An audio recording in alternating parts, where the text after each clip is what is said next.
पहला क्वेश्चन में पूछा गया है कि यामिनी कृष्ण मूर्ति निम्नलिखित में से किस नृत्य से संबंधित है।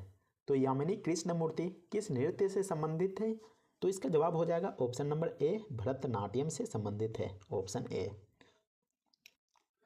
अगले क्वेश्चन में पूछा गया है कि पंडित बिरजू महाराज का संबंध किस शास्त्रीय नृत्य से है। तो इसका जवाब क्या हो जाएगा। तो यहाँ पर देख सकते हैं कि महाराज वर्ड यहाँ पर आया है। तो आपकी जानकारी के लिए बता दें कि जितने भी महाराज का टाइटल होगा, जितने भी महाराज वर्ड होगा, तो उसका संबंध हमेशा कथक से होगा। तो ऑप्शन बी बिल्कुल सही जवाब हो जाएगा, ऑप्शन बी।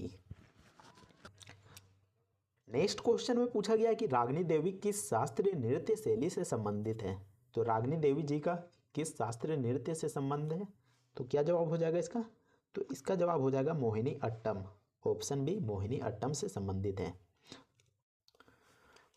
अगले क्वेश्चन में पूछा गया है कि किस संविधान संशोधन के तहत 6 से 14 वर्षों की आयु के बच्चों के लिए शिक्षा एक मौलिक अधिकार बन गया था।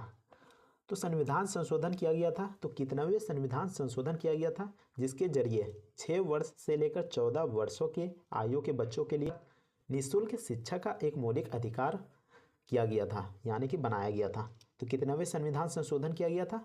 तो इसका जवाब हो जाएगा ऑप्शन नंबर डी, 86वां संविधान संशोधन, ऑप्शन डी। नेक्स्ट क्वेश्चन में पूछा गया है कि विजय हाजरे ट्रॉफी किस खेल से संबंधित है। तो विजय हाजरे ट्रॉफी किस खेल से संबंधित है। तो यह आपका क्रिकेट से संबंधित है, ऑप्शन बी। अगले क्वेश्चन में पूछा गया है कि चीन का राष्ट्रीय खेल क्या है। तो चीन का राष्ट्रीय खेल क्या हो जाएगा। तो वह टेबल टेनिस, ऑप्शन बी बिल्कुल सही जवाब हो जाएगा। तो आपको याद रख लेना है सभी खेलों के नाम और वे किस देश का राष्ट्रीय खेल है। तो ये आपको याद रख लेना है। मैं यहाँ पर उल्टा पूछ दिया हूँ। यहाँ पर मैं ऐसे भी पूछ सकता था कि टेबल टेनिस किस देश का राष्ट्रीय खेल है। तो यहाँ पर चीन का राष्ट्रीय खेल मैं घुमा के थोड़ा सा यहाँ पर पूछ दिया हूँ, तो आपको याद करके रख लेना है। नेक्स्ट क्वेश्चन में पूछा गया है कि तेलंगाना भारत का 29वां राज्य किस वर्ष बना था।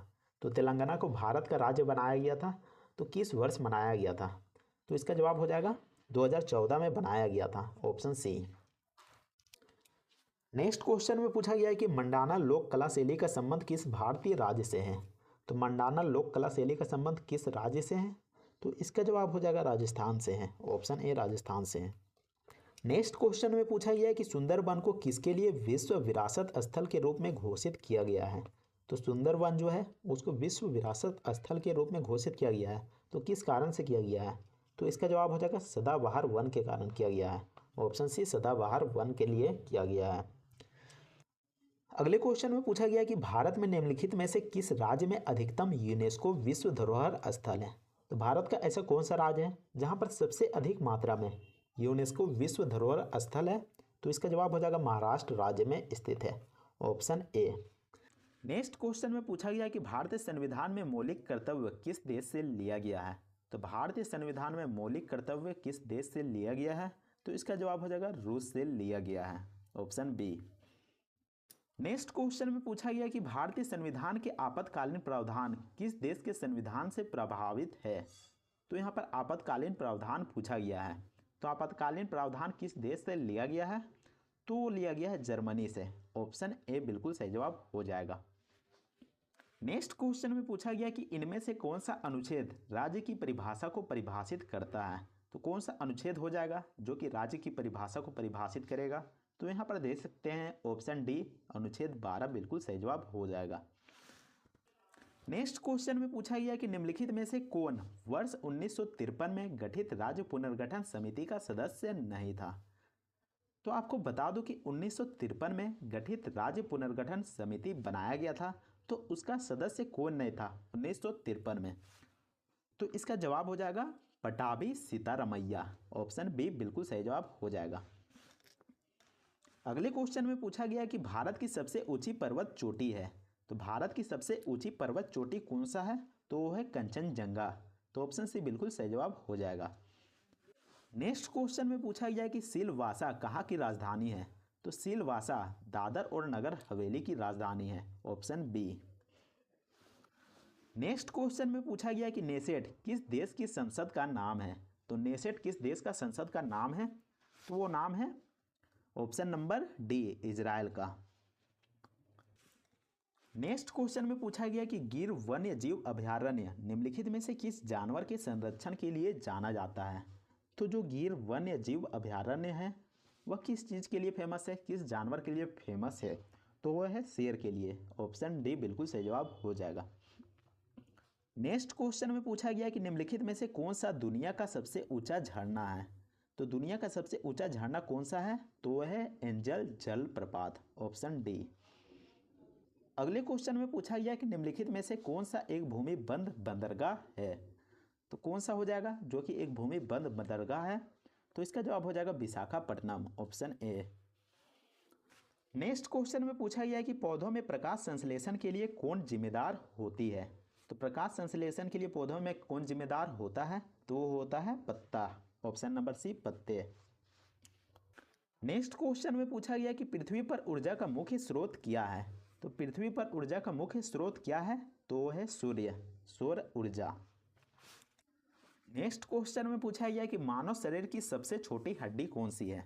तो मानव शरीर की सबसे छोटी हड्डी कौन सी है, तो वह है स्टेपिज, जो कि कान में पाया जाता है। Option A. नेक्स्ट क्वेश्चन में पूछा गया है कि कोशिका में राइबोसोम का मुख्य कार्य क्या है। तो राइबोसोम का मुख्य कार्य क्या है कोशिका में, तो वह है प्रोटीन संश्लेषण। Option number A. अगले क्वेश्चन में पूछा गया कि भारत के नियंत्रक और महालेखा परीक्षक की नियुक्ति कौन करता है। तो कौन करता है, तो वो करता है ऑप्शन नंबर ए भारत के राष्ट्रपति। नेक्स्ट क्वेश्चन में पूछा गया कि किस सदन का अध्यक्ष उस सदन का सदस्य नहीं होता है। तो आपको बता दूं कि राज्यसभा का सदन का जो अध्यक्ष होता है उस सदन का सदस्य नहीं होता है। तो ऑप्शन बी बिल्कुल सही जवाब हो जाएगा। अगले क्वेश्चन में पूछा गया कि अनुच्छेद 75 के अनुसार मंत्रिपरिषद सामूहिक रूप से किसके लिए उत्तरदायी होती है। तो मंत्रिपरिषद सामूहिक रूप से किसके प्रति उत्तरदायी होती है, तो वो लोकसभा के लिए उत्तरदायी होती है। ऑप्शन सी बिल्कुल सही जवाब हो जाएगा। नेक्स्ट क्वेश्चन में पूछा गया कि 1909 का अधिनियम किससे संबंधित था।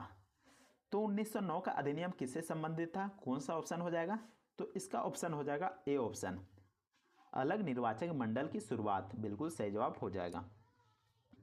नेक्स्ट क्वेश्चन में पूछा गया कि निम्नलिखित में से कौन सा अनुच्छेद संसद में लोकसभा के अध्यक्ष और उपाध्यक्ष से संबंधित है। तो कौन सा अनुच्छेद हो जाएगा जो कि संसद में लोकसभा के अध्यक्ष और उपाध्यक्ष से संबंधित रखता है, तो उसका जवाब हो जाएगा ऑप्शन नंबर सी अनुच्छेद 93। नेक्स्ट क्वेश्चन में पूछा गया कि भारत में किसकी स्वीकृति के बिना कोई भी सरकारी खर्चा नहीं किया जा सकता है। तो भारत में कोई भी सरकारी खर्चा होने से पहले किसकी स्वीकृति लेनी पड़ती है, तो इसका जवाब हो जाएगा संसद की स्वीकृति लेनी पड़ती है। Option A. इसके अलावा अगर आपको यह वीडियो पसंद आता है तो वीडियो को लाइक ज़रूर कीजिएगा और चैनल को भी सब्सक्राइब ज़रूर कर लीजिएगा।